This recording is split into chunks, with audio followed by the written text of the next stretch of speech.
ഒരു രാജ്യത്തിന്റെ ദേശീയ പതാക എന്നത് ആ രാജ്യത്തെ ലോകത്തിന് മുമ്പിൽ വേറിട്ട് നിർത്തുന്ന ലോക രാജ്യങ്ങൾക്കിടയിൽ ആ രാജ്യത്തെ അതുല്യമാക്കുന്ന ഒരു പ്രതീകമാണ് എന്ന് നമുക്കറിയാം.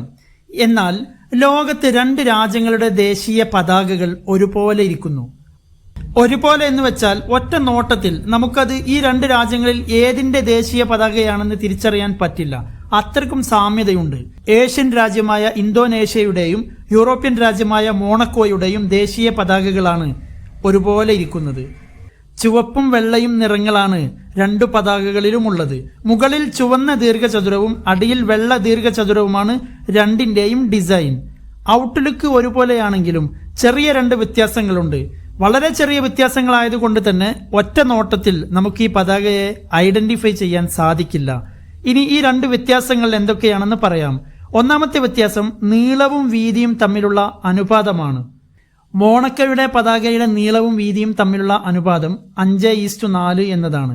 എന്നാൽ ഇന്തോനേഷ്യയുടെ പതാകയുടെ നീളവും വീതിയും തമ്മിലുള്ള റേഷ്യോ 3:2 എന്നതാണ്.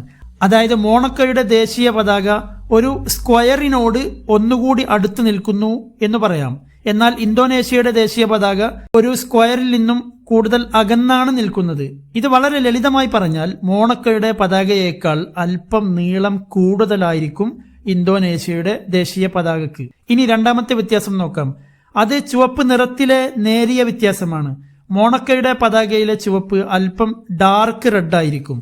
എന്നാൽ ഇന്തോനേഷ്യയുടെ ഫ്ലാഗിലുള്ള റെഡ് താരതമ്യേന ലൈറ്റ് റെഡ് ആയിരിക്കും.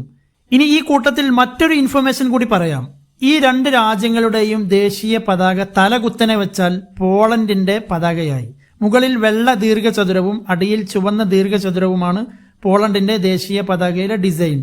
അതിന്റെ നീളവും വീതിയും തമ്മിലുള്ള അനുപാതം 8:5 എന്നതാണ്.